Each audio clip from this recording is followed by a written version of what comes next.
अब जिसकी क्लास गड़बड़ हुई ना उसको नुकसान ही है आज। नमन, ये काम तो तुम्हारा था।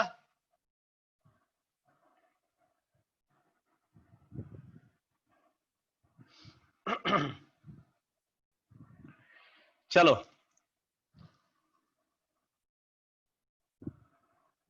आज भूल गया, ठीक है।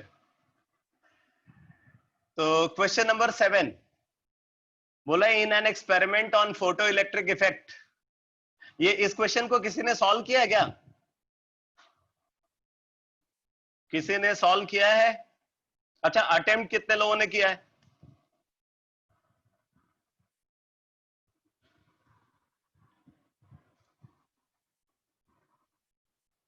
अत्री साहब सॉल्व कर लिया है या अटेम्प्ट किया है? अच्छा, हो गया सॉल्व, ठीक है। बाकी किसी ने अटेम्प्ट किया था क्या? चलो कोई बात नहीं। क्वेश्चन नंबर 7 में बोल रहा है, in an experiment on photo electric effect the emitter and the collector plates are at a separation of 10 centimeter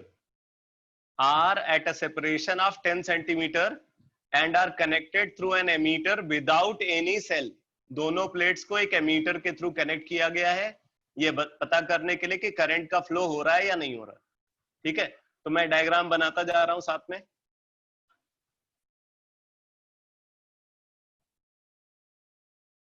तो बोल रहे हैं कि ये इमीटर प्लेट है और ये कलेक्टर प्लेट है।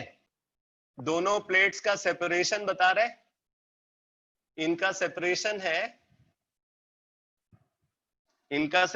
है 10 सेंटीमीटर। ठीक है, और इन प्लेट्स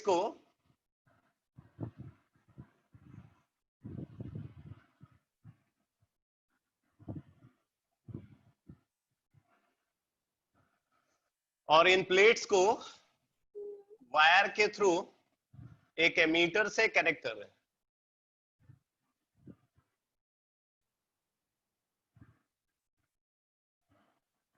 यहां पे एक एमीटर लगा हुआ।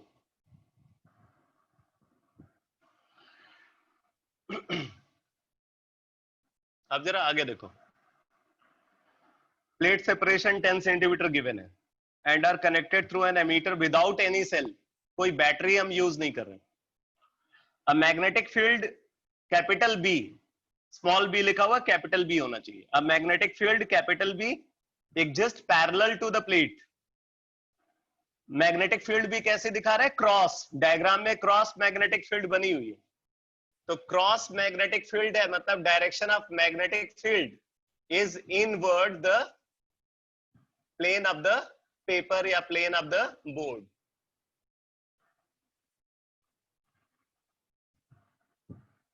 Cross magnetic field present.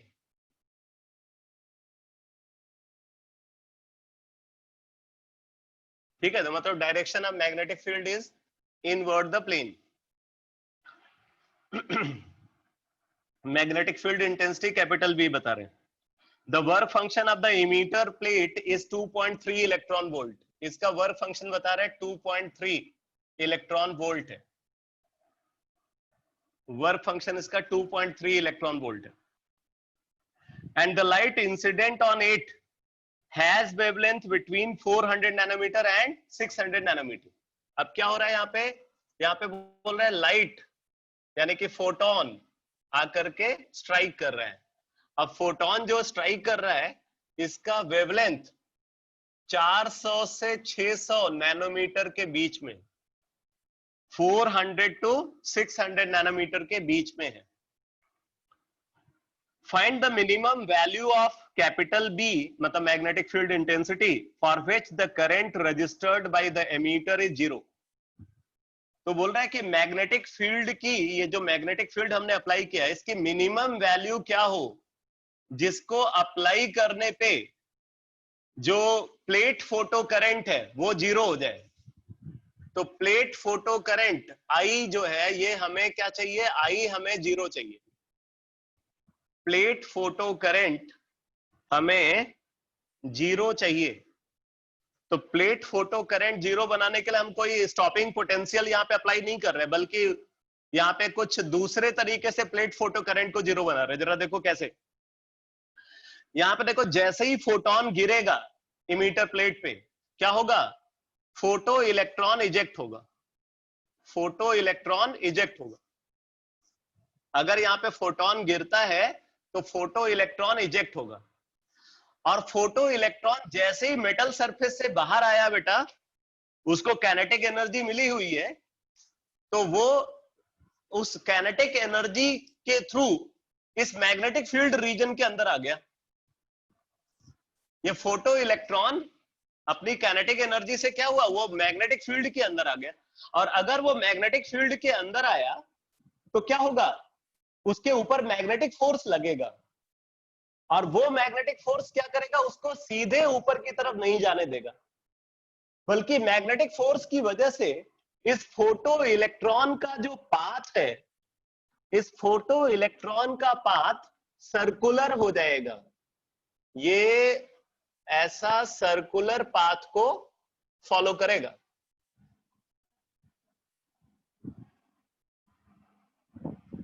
और इस सर्कुलर पाथ को फॉलो करते हुए, ठीक है, इस सर्कुलर पाथ को फॉलो करते हुए ये हो सकता है कि कलेक्टर प्लेट को टच करने से पहले ही ये यहां से वापस आ जाए इस तरीके से।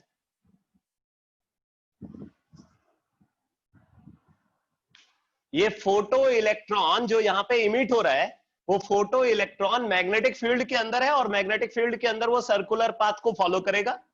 सर्कुलर पाथ को फॉलो करते हुए ये हो सकता है कि जस्ट कलेक्टर प्लेट को टच करने से पहले ही ये वापस आ जाए। ठीक है, तो ऐसी सिचुएशन में क्या होगा? अगर ये सर्कुलर पाथ को फॉलो कर रहा है और सर्कुलर पाथ को फॉलो करते हुए कलेक्टर प्लेट को टच नहीं करता, बल्कि उससे पहले ही वापस आ जाता है, तो क्या होगा? प्लेट फोटो करंट जीरो हो जाएगी, क्योंकि तब कोई भी चार्ज पार्टिकल जो यहां से इमिट होगा वो इस प्लेट तक पहुंच ही नहीं पाएगा। और अगर चार्ज पार्टिकल यानी कि इलेक्ट्रॉन इमीटर प्लेट से इजेक्ट होता है, बट वो अगर कलेक्टर प्लेट तक नहीं पहुंच पाता, तो प्लेट फोटो करंट जीरो हो जाएगी। अब ऐसे सिचुएशन में क्या होगा?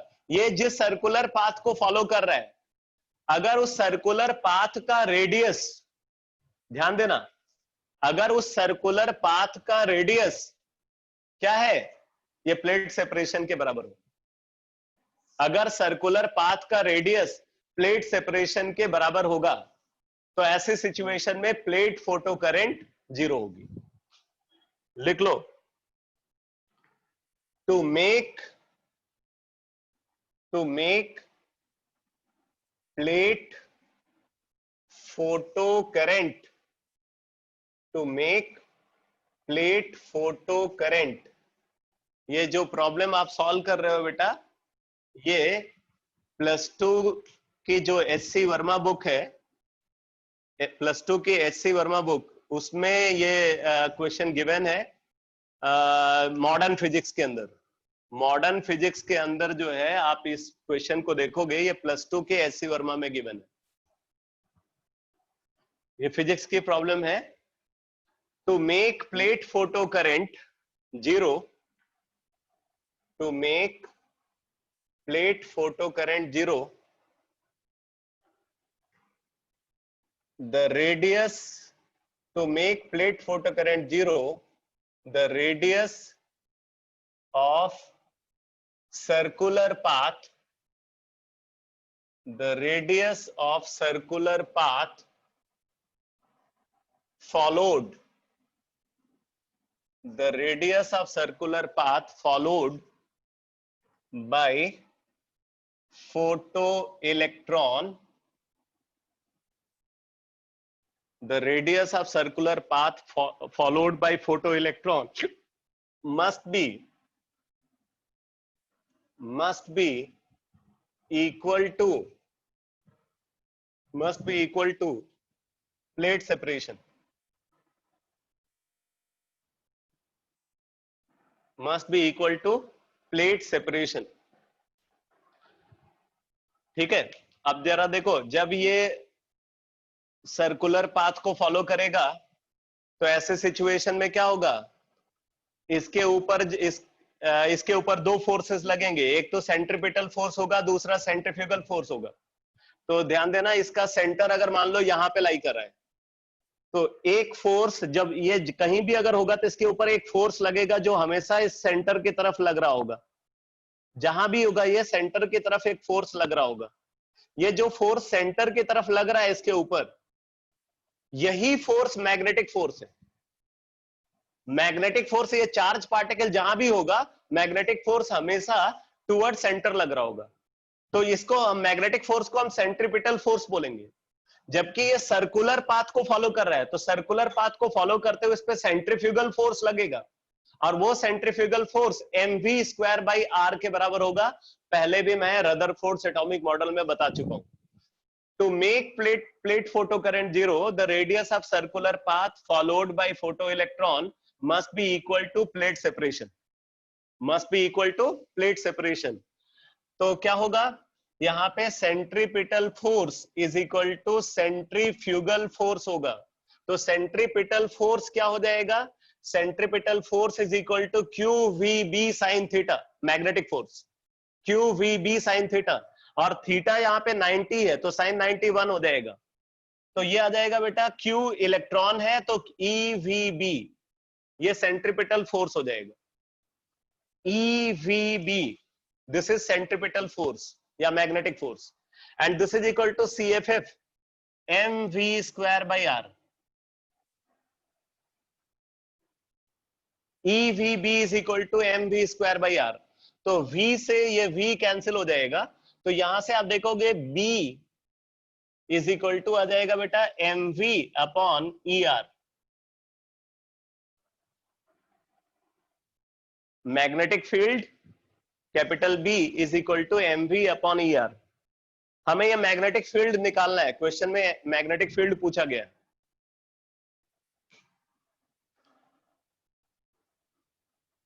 सेंट्रीफ्यूगल फोर्स, देखो सेंट्रीफ्यूगल फोर्स सेंट्रीपिटल फोर्स को बैलेंस करता है।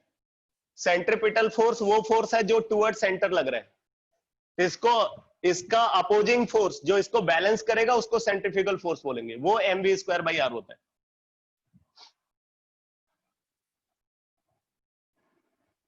जैसे वो मैंने बताया था ना, वो बकेट वाला केस, कि बकेट के अंदर वाटर भर करके अगर हम उसको घुमाते हैं इस तरीके से, तो क्या होता है, जब वो बकेट ऊपर जाती है तो उसके अंदर बकेट का वेट और उसके अंदर जो वाटर है उसका वेट नीचे की तरफ लग रहा है, लेकिन सेंट्रीफ्यूगल फोर्स ऊपर की तरफ लगता है। वो सेंट्रीफ्यूगल फोर्स उसका वेट को बैलेंस कर रहा होता है।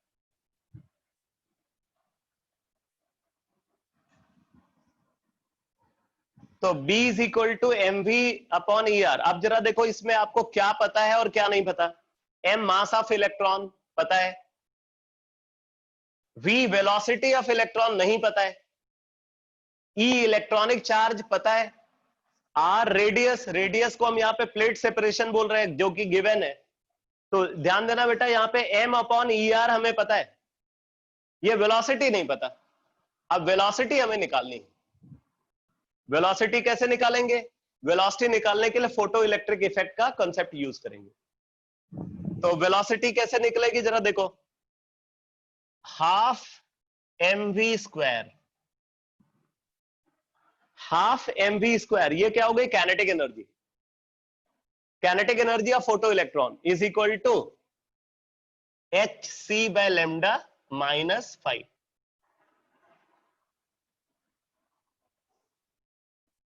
Half mv² is equal to hc/λ -5। तो यहां से हम वेलोसिटी कैलकुलेट करते हैं, तो क्या आ जाएगा, v² इज इक्वल टू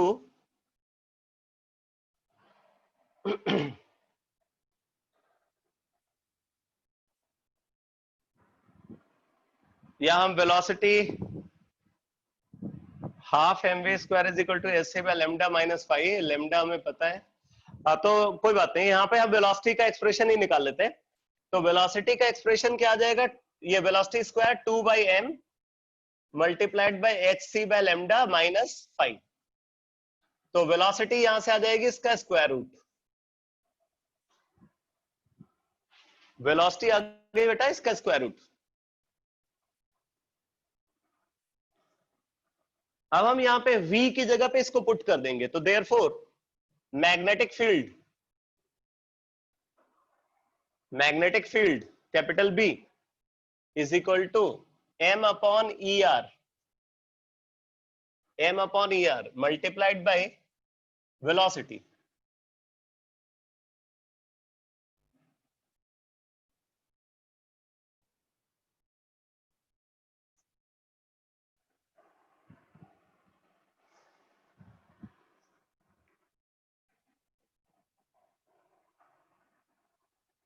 आप चाहो तो ये पूरा टर्म को अंदर ले जा सकते हो। अगर आप इसको अंदर ले जाओगे तो ये आ जाएगा अंडर रूट ऑफ 2m, ये m अंदर गया तो m स्क्वायर हो गया, और नीचे अंदर यहाँ पे एक m पहले से है तो उससे m से m कैंसिल हो गया, तो 2m upon e square r square multiplied by hc by lambda minus 5। ये तो हमने मैग्नेटिक फील्ड का पूरा एक्सप्रेशन डिराइव कर दिया। ये एक्सप्रेशन भी पूछा जा सकता है।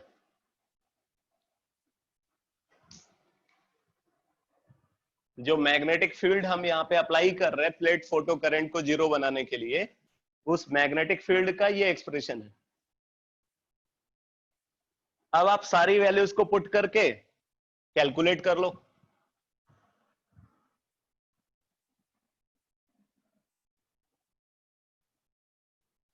अच्छा मुझे ये बताओ कि अगर हमें प्लेट फोटो करंट जीरो बनाना है तो यहाँ पे ये जो लेमडा हम ले रहे हैं, लेमडा इनमें से कौन सी वैल्यू ली जाएगी?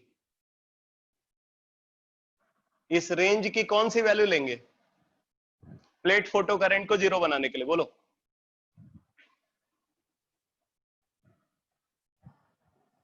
400 नैनोमीटर लेंगे। क्यों लेंगे बेटा? क्योंकि 400 नैनोमीटर वेवलेंथ अगर कम है तो एनर्जी ज्यादा है फोटोन की। Energy is inversely proportional to lambda. Lambda अगर कम होगा तो फोटोन की एनर्जी ज्यादा होगी, और ज्यादा एनर्जी वाले फोटोन से जो इलेक्ट्रॉन इजेक्ट होगा उसकी काइनेटिक एनर्जी भी ज्यादा होगी। और अगर काइनेटिक एनर्जी ज्यादा होगी, अगर आप मैक्सिमम काइनेटिक एनर्जी वाले इलेक्ट्रॉन को इस प्लेट तक नहीं पहुंचने देते हो तो कम एनर्जी वाला इलेक्ट्रॉन तो वैसे ही रुक जाना है। समझ में आया कि नहीं? तो इसका मतलब हम यहाँ पे लेमडा कौन सी वैल्यू लेंगे? 400 नैनोमीटर। 400 नैनोमीटर वाले फोटोन से जो इलेक्ट्रॉन इजेक्ट होगा, अगर हम उस इलेक्ट्रॉन को रोक पाते हैं तो उससे कम एनर्जी वाले फोटोन से जो इलेक्ट्रॉन इजेक्ट होगा वो ऑटोमेटिकली उस प्लेट तक नहीं पहुंच पाएगा। तो लेमडा हमें यहाँ पे 400 नैनोमीटर लेना है। आप सारी वैल्यूज को पुट करते हैं तो magnetic field capital B is equal to under root of 2 into m mass of electron 9.1 into 10 to the power minus 31 kilogram होता है mass of electron, divided by e square, तो 1.6 का square into 10 to the power minus 38, 1.6 into 10 power minus 19 का square. Are value यहाँ पे आप देखो plate separation है 10 सेंटीमीटर, तो मीटर में तो 0.1 मीटर हो जाएगा, तो R square 10 to the power minus 2 आ गया, 0.1 का स्क्वायर। ठीक है, अब देखो इधर hc by lambda, hc 2 into 10 to the power minus 25 upon lambda, तो 4 into 10 to the power minus 7 minus 5 value 2.3 electron volt है, तो 2.3 इसको जूल में कन्वर्ट कर लेते हैं, 1.6 into 10 to the power minus 19।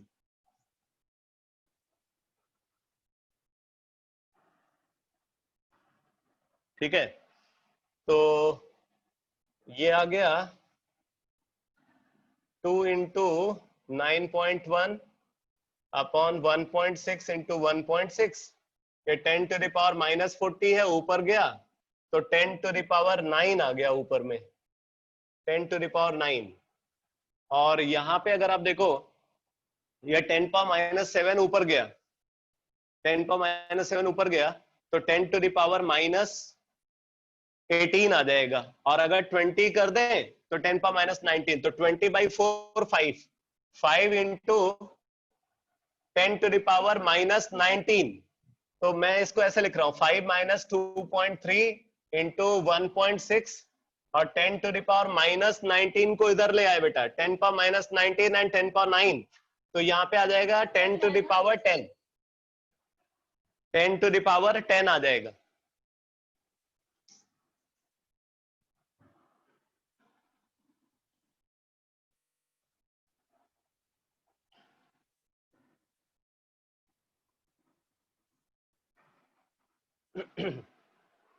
अब यहाँ पे देखो ये कितना आ गया, ये ब्रैकेट वाली क्वांटिटी, ये ब्रैकेट में जो लिखा हुआ कितना आया,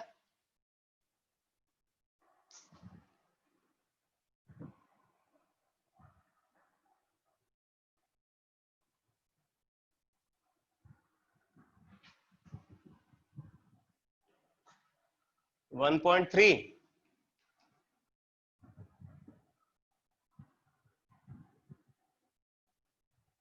1.32, तो 1.32, तो 2 into 9.1 into 1.32 divided by 1.6 into 1.6 और 10 पावर 10 बाहर आ गया, तो 10 पावर 5 इंटू 10 पावर 5। अब देखो ये 1.6 का स्क्वायर, तो 1.6 तो बाहर ही आ गया,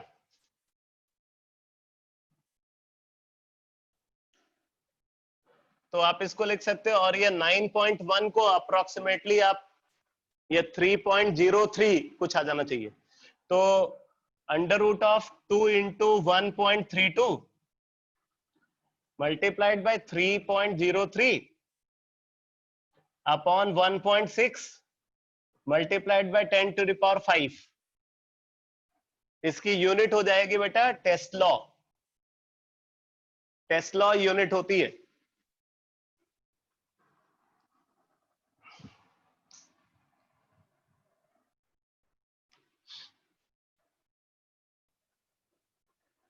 बाकी ये सॉल्व करके बताओ कितना आता है।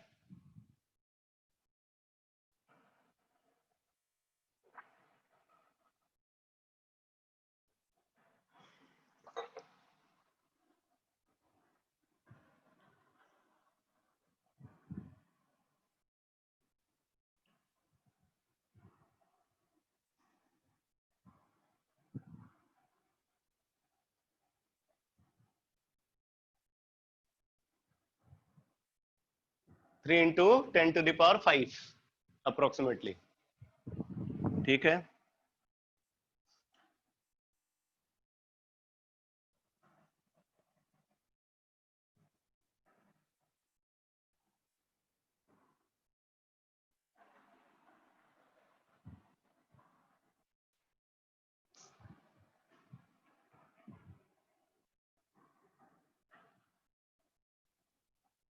हाँ ठीक है, 10 पावर माइनस 5,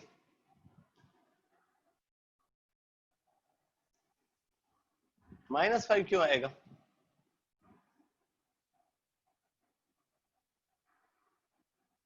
-5 नहीं, 5 ही हो, 10 पावर 5 होना चाहिए।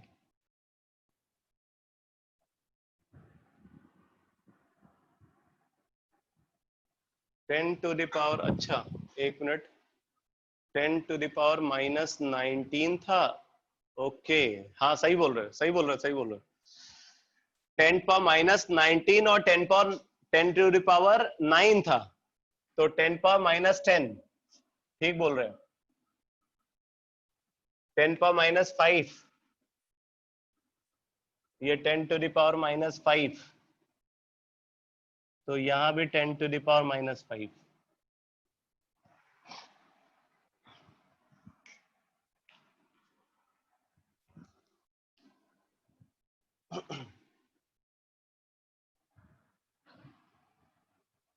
तो ये प्रॉब्लम समझ में आ गई बेटा।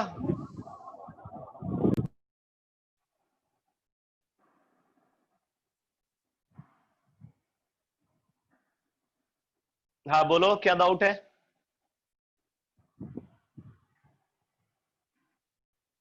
दीक्षांत क्या डाउट है बोलो।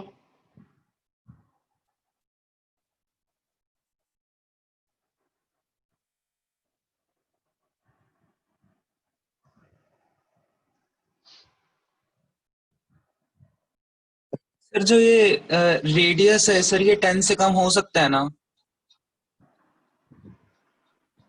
10 से कम। ये क्रिटिकल कंडीशन बताया हुआ है मैंने। नहीं सर, अगर 10 से कम होएगा तो भी तो हो सकता है ऐसा, आई 0 हो गए। हाँ 10 से कम होगा तो यहाँ पे बेसिकली बोल रहा है कि minimum value of magnetic field. अगर मैग्नेटिक फील्ड तुम उससे ज्यादा लोगे ना तो क्या होगा, रेडियस और छोटा हो जाएगा। क्वेश्चन में पूछा है बेटा minimum value of magnetic field. अगर तुम मैग्नेटिक फील्ड को कम करोगे ना तो क्या होगा, वो जो सर्कुलर पाथ को फॉलो करेगा ना उसका रेडियस बड़ा होता जाएगा। और मैग्नेटिक फील्ड को अगर ज्यादा रखोगे तब क्या होगा, मैग्नेटिक फील्ड को ज्यादा रखने पे उसका रेडियस कम होता जाएगा। तो हमें कम से कम मैग्नेटिक फील्ड को अप्लाई करके प्लेट फोटो करंट को जीरो बनाना है।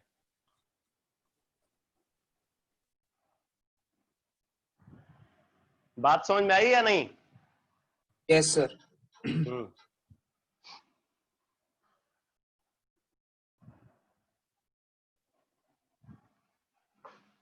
तो ये बहुत ही अच्छी प्रॉब्लम है फोटो इलेक्ट्रिक इफेक्ट पे बेस्ड।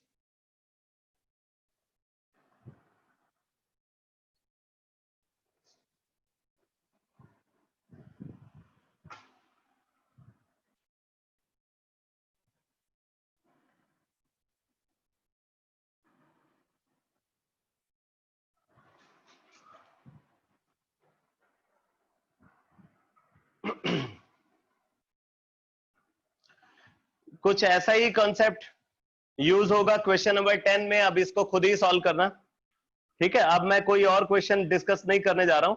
ऐसे ही ये जो क्वेश्चन नंबर 11 है, क्वेश्चन नंबर 11 में वही कॉन्सेप्ट यूज होगा जो क्वेश्चन नंबर 9 में हमने यूज किया।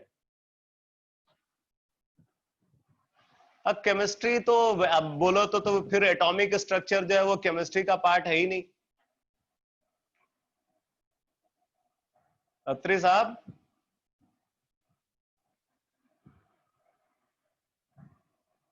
कुछ चैप्टर्स ऐसे हैं ना जो कुछ बोला ही नहीं जा सकता, वो केमिस्ट्री का क्वेश्चन है या फिजिक्स का क्वेश्चन है।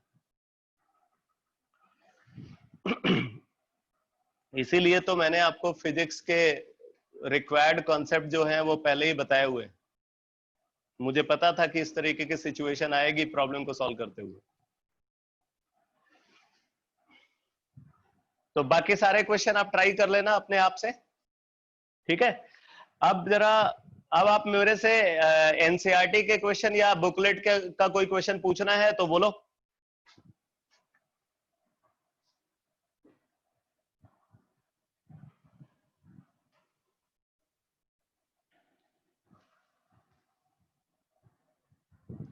कल टेस्ट में क्या पूछा भाई, टेस्ट में क्या है?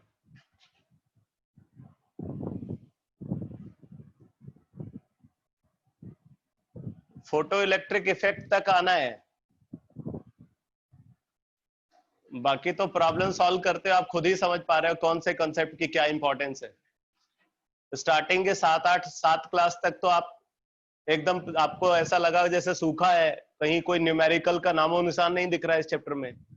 और अभी 2 कॉन्सेप्ट आपने पढ़े हैं, उन्हीं 2 कॉन्सेप्ट पे भरपूर क्वेश्चन आपको मिल रहे हैं।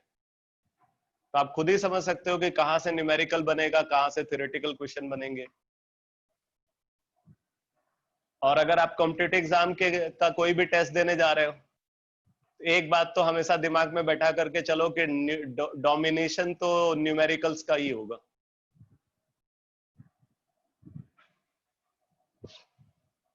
फिजिक्स वाले कॉन्सेप्ट सिर्फ आपकी हेल्प के लिए हैं, उन पे बेस्ड क्वेश्चन नहीं पूछे जाएंगे। बट केमिस्ट्री में तो वो कॉन्सेप्ट यूज हो ही रहे हैं आगे के डेरिवेशन और प्रॉब्लम्स को सॉल्व करने के लिए। प्योरली उन कॉन्सेप्ट को यूज करके क्वेश्चन नहीं पूछा जाएगा।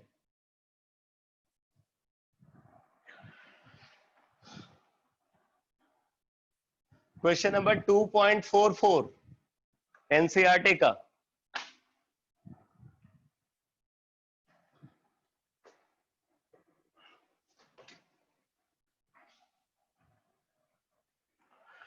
टू पॉइंट फोर फोर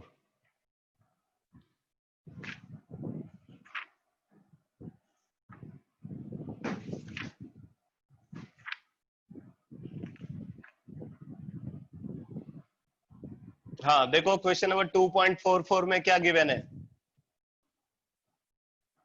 बोला an ion with mass number 56 contains 3 units of positive charge। मान लो आयन है X, इस पे 3 यूनिट पॉजिटिव चार्ज है। An ion with mass number 56 contains 3 units of positive charge। अब मान लो इसका एटॉमिक नंबर Z है और मास नंबर A है। A वैल्यू कह रहे यहां पे बता रहा है 56 है।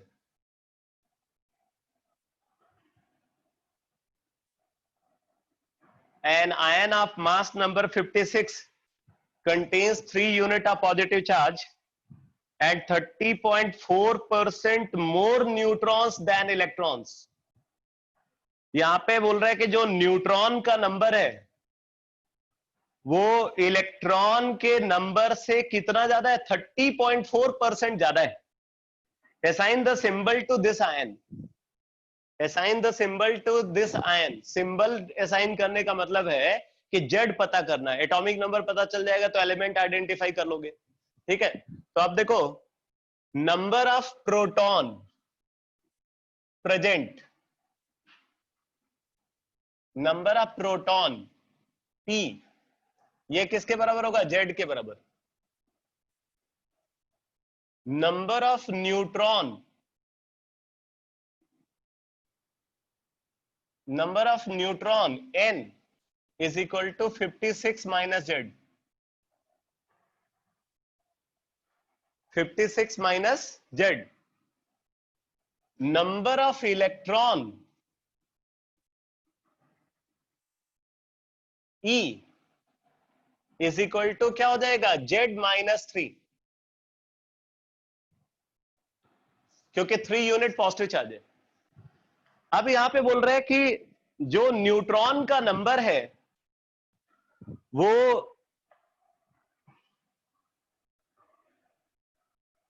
क्वेश्चन बोला गया an ion with mass number 56 contains 3 units of positive charge and 30.4% more neutrons than electrons, 30.4% more neutrons than electrons given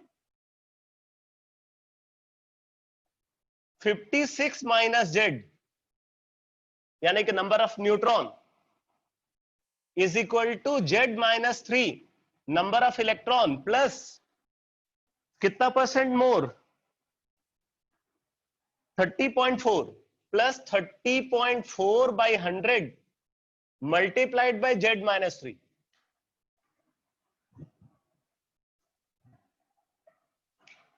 neutron का नंबर इलेक्ट्रॉन के नंबर से कितना ज्यादा है, 30.4%। तो number of electron plus 30.4 by 100 into number of electron. अब यहां से जेड वैल्यू आ जाएगी, एक लीनियर इक्वेशन बनेगी, इसको सॉल्व करके जेड निकाल लो और जेड आ गया तो बस आइडेंटिफाई कर लिया आपने इसको।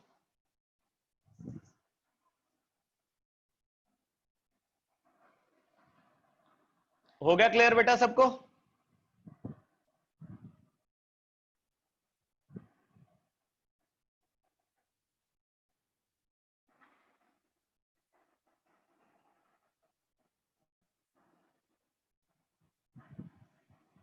और बताओ।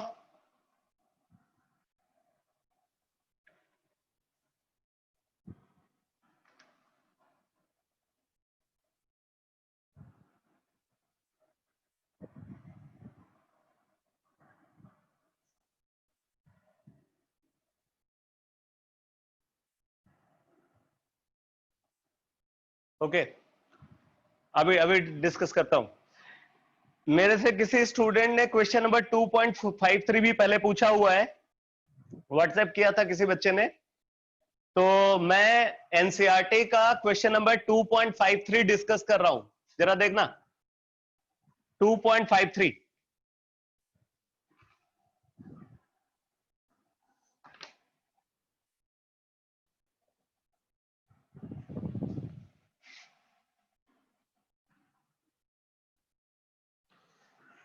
2.53 बोला the ejection of the photo electron from the silver metal in the photoelectric effect experiment can be stopped by applying the voltage of 0.35 volt when the radiation 256.7 nanometer is used. Stopping potential given है यहाँ पे, stopping potential given है,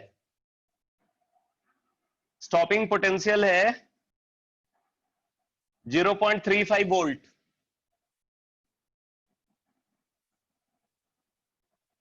और wavelength है 256.7 nanometre और पूछा गया work function of the metal phi पूछा गया। तो मैंने आपको बताया हुआ है, हाँ ठीक है, maximum kinetic energy is equal to EVS and this is equal to hc by lambda minus 5। तो बस आ गया, फाई निकालना है तो फाई इज इक्वल टू क्या हो जाएगा, hc by lambda minus E into VS। hc by lambda minus E into VS। Stopping potential given है, लैम्डा गिवन है, E इलेक्ट्रॉनिक चार्ज सब कुछ पता है, फाई निकल जाएगा।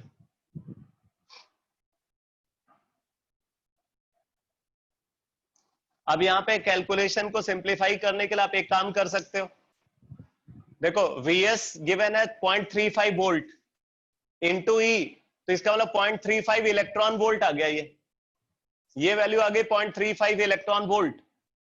यहाँ पे लेमडा वैल्यू नैनोमीटर में गिवन है, तो hc अपॉन जो ये लेमडा वैल्यू है नैनोमीटर में, उसको मीटर में कन्वर्ट कर लो, डिवाइडेड बाय इलेक्ट्रॉनिक चार्ज, मतलब 1.6 इंटू 10⁻19, तो ये भी इलेक्ट्रॉन वोल्ट में आ जाएगा। तो electron volt minus electron volt, final value electron volt में आ जाएगी, अगर आंसर इलेक्ट्रॉन वोल्ट में गिवन है।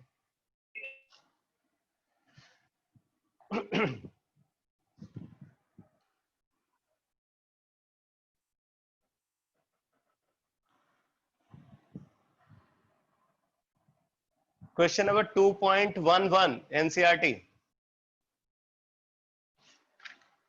2.11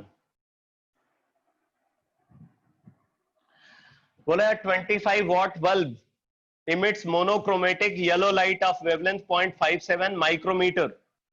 Calculate the rate of emission of quanta per second, मतलब number of photons emitted per second निकालना है,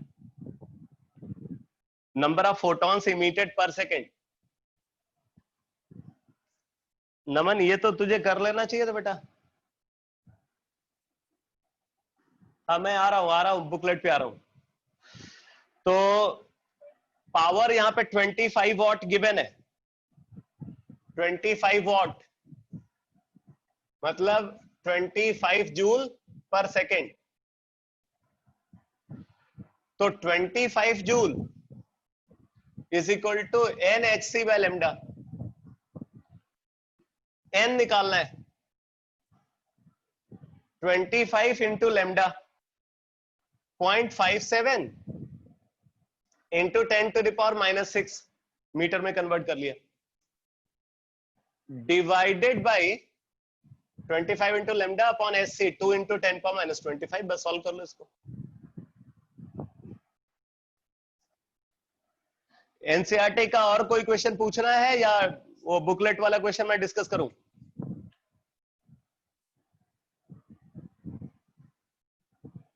हाँ ठीक है, कोई बात नहीं। एनसीईआरटी का कोई और क्वेश्चन पूछना है बेटा, या मैं बुकलेट का क्वेश्चन डिस्कस करूं? टाइम कम है, जल्दी बताओ।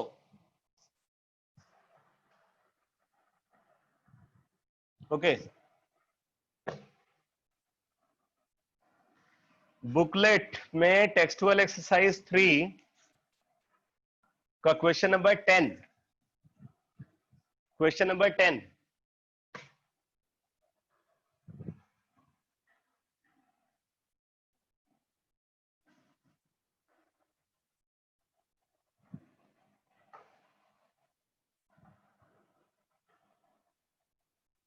टेक्सटुअल एक्सरसाइज 3 का क्वेश्चन नंबर 10 बोला assume that water absorbs light of wavelength 3 into 10⁻⁶ meter lambda given है 3 इंटू 10⁻⁻6 मीटर, बोले विथ 100% एफिशिएंसी। तो इस वेवलेंथ का कोई भी फोटोन गिरे लाइट वाटर एब्जॉर्ब कर लेता है उसको, कोई एनर्जी लॉस नहीं हो रहा है।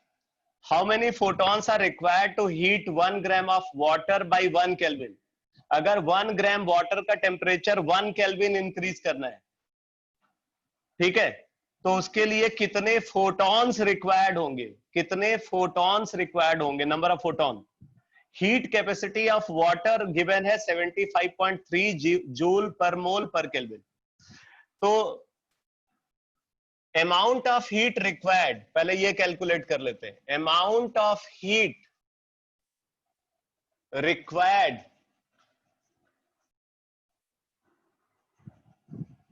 To raise the temperature of 1 gram of water by 1 Kelvin. Amount of heat required to raise the temperature of 1 gram of water by 1 Kelvin. क्या होगा? देखो पहले तो इस 1 ग्राम में कितने मोल है वो निकाल लेते हैं, क्योंकि यहां पे जरा हीट कैपेसिटी के यूनिट देखो। बोल रहे कि अगर 1 मोल वाटर है और उसका टेम्परेचर 1 केल्विन इंक्रीज करना है, तो 75.3 जूल हीट चाहिए। 1 मोल वाटर का टेम्परेचर को 1 केल्विन इंक्रीज करने के लिए कितनी हीट चाहिए? 75.3 जूल हीट चाहिए। तो यहां पे कितना मोल वाटर है? तो यहां पे वाटर का मोल आ गया 1/18। 1 ग्राम में कितने मोल होंगे? 1/18 मोल। और टेम्परेचर कितना इंक्रीज करना है? 1 केल्विन मल्टीप्लाइड बाय 75.3 जूल। तो ये आ गया बेटा 75.3 अपॉन 18 जूल। अब मान लो कि इतनी हीट को सप्लाई करने के लिए n number of photon use होते, तो हमें पता है कि E is equal to NHc by lambda. हमें n चाहिए, तो n इज इक्वल टू क्या हो जाएगा? E lambda upon Hc।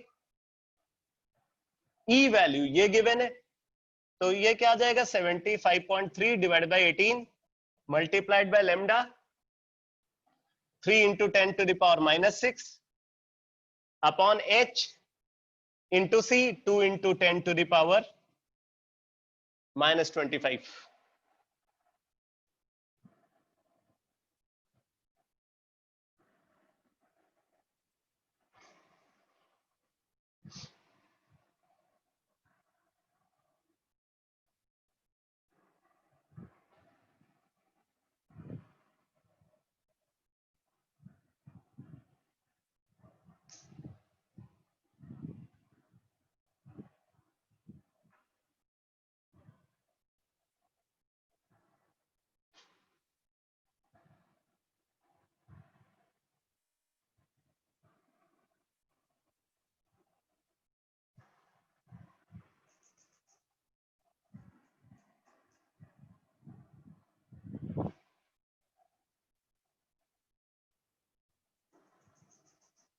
कितना आया? 6.275 इंटू 10⁻19। हाँ ठीक है।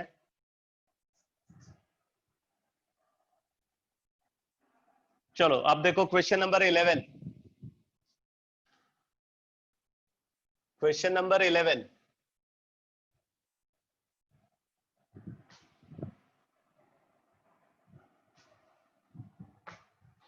क्वेश्चन नंबर 11 में बोला है newly developed substance that emits 225 watt of photons with a wavelength of 225 nanometer is mounted in a small rocket such that all of the radiation is released in the same direction। ठीक है, तो मान लो ऐसा एक rocket है,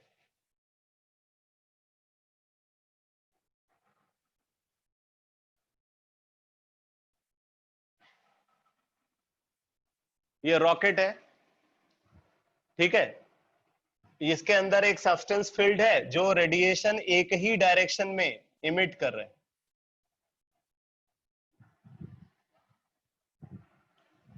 rocket के अंदर आप समझ सकते हो कोई न्यूक्लियर फ्यूल है, और वो न्यूक्लियर फ्यूल जो है जो रेडिएशन इमिट कर रहा है, वो रेडिएशन वो एक ही डायरेक्शन में इमिट करता है। तो इसकी वजह से क्या होगा, जब ये रेडिएशन इधर इमिट होंगे तो इसका जो रिएक्शन फोर्स होगा, उस रिएक्शन फोर्स की वजह से क्या होगा, रॉकेट जो ऊपर की तरफ जो है वो रॉकेट के ऊपर की तरफ फोर्स लगेगा, और उस फोर्स की वजह से रॉकेट जो है वो ऊपर की तरफ मूव करेगा। तो यहाँ पे बोल रहा है क्या, newly developed substance that emits 225 what of photons, मतलब एक सेकेंड में वो सोर्स 225 जूल एनर्जी प्रोड्यूस करता है पर second, is mounted in a small rocket such that all of the radiation is released in the same direction. Because momentum is conserved, the rocket will be accelerated in the opposite direction. If the total mass of rocket is 5.25 kilogram, how fast will it be traveling at the end of 365 days in the absence of a frictional force? बोल रहा है अगर rocket के ऊपर कोई frictional force नहीं लगता है तो 365 दिन बाद रॉकेट की वेलोसिटी क्या होगी, अगर रॉकेट का वेट 5.25 किलोग्राम है। तो हम यहां पे ये निकाल लेते हैं कि 365 दिन में कितनी एनर्जी वो सोर्स इमिट करेगा, कितना रेडिएशन वो इमिट करेगा। तो सबसे पहले ये कैलकुलेट करते हैं, total amount of energy, total amount of energy produced by the source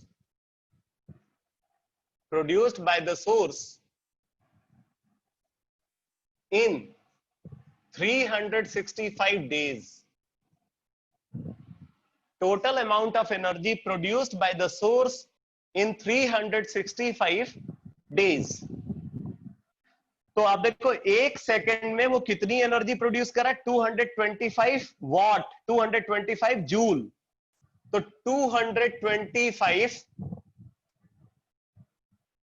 joule per second multiplied by ये टाइम इन सेकेंड निकाल लो, तो 225 multiplied by 365 multiplied by 24 hour में कन्वर्ट कर लिया, multiplied by 60 multiplied by 60,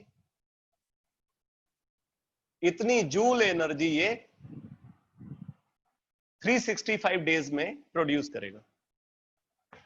calculate करके बताओ जरा कितना है,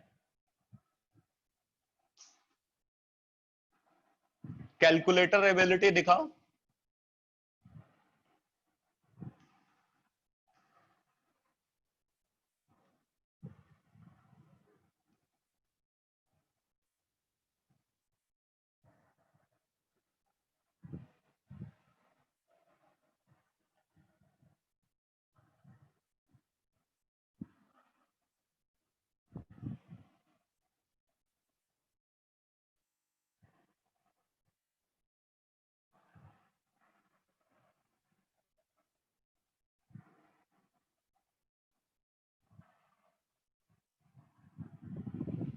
seven 7.0956 into 10 to the power 9, मतलब 7.1 into 10 to the power 9, 7.1 into 10 to the power 9 joule.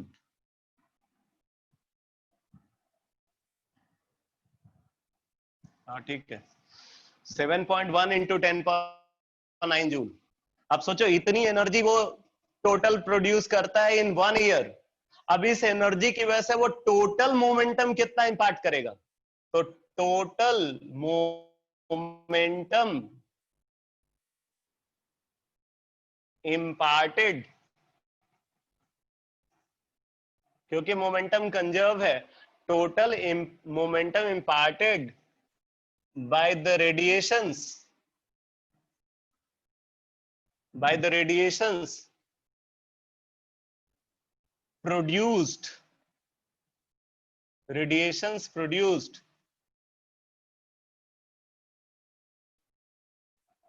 is equal to 7.1 into 10 to the power 9 divided by 3 into 10 to the power 8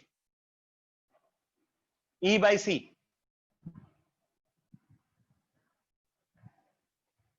ठीक है, E by C. और ये क्या हो जाएगा बेटा, this is equal to mass of rocket multiplied by velocity. ये final momentum of rocket हो जाएगा. तो यहां से आपसे क्या पूछा गया, आपसे पूछा गया उसकी वेलोसिटी.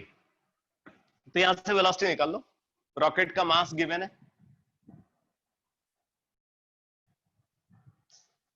रॉकेट का मास गिवन है, वेलोसिटी निकाल लो.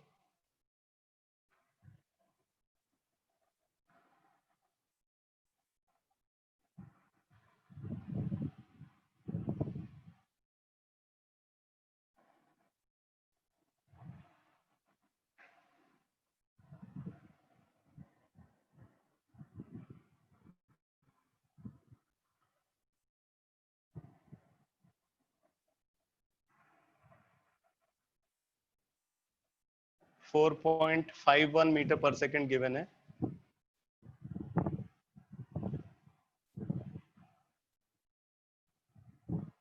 ठीक है, 4.5 या 4.51 मीटर पर सेकेंड. आ गया समझ में सबको कैसे सॉल्व करना था.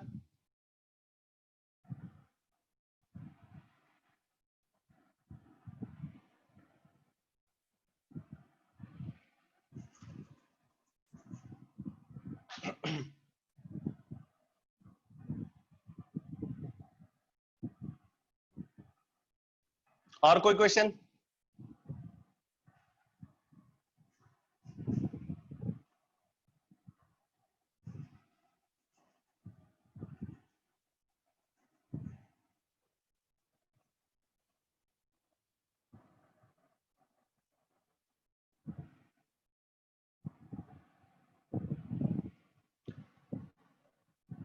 अत्री साहब, आप, मैंने तो वैसे तुम्हारे क्वेश्चन का सलूशन दिया था. अगर उसमें कोई प्रॉब्लम है तो फिर जो है तुम मेरे से अभी क्लास के बाद कांटेक्ट कर लो.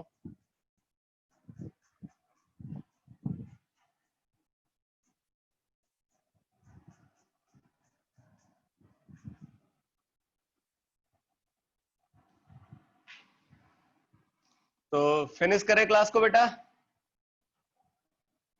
तो कल आपका टेस्ट होना है.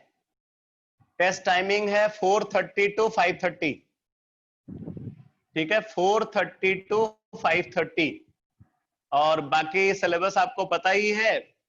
न्यूमेरिकल्स कौन से पार्ट से ज्यादा बनने की पॉसिबिलिटी है वो भी आपको पता है. बाकी थ्योरेटिकल क्वेश्चन कहां से बनेंगे वो भी आपको पता है. सब कुछ आपको पता है. तो आप उसी हिसाब से अपनी प्रिपरेशन करो. टोटल क्वेश्चन होंगे 30 क्वेश्चन होंगे. 1 आवर 30 क्वेश्चन. ठीक है बेटा. तो अब आपकी क्लास होगी वेडनेसडे को. बाकी कल अच्छे से प्रिपेयर करके टेस्ट दो. ओके.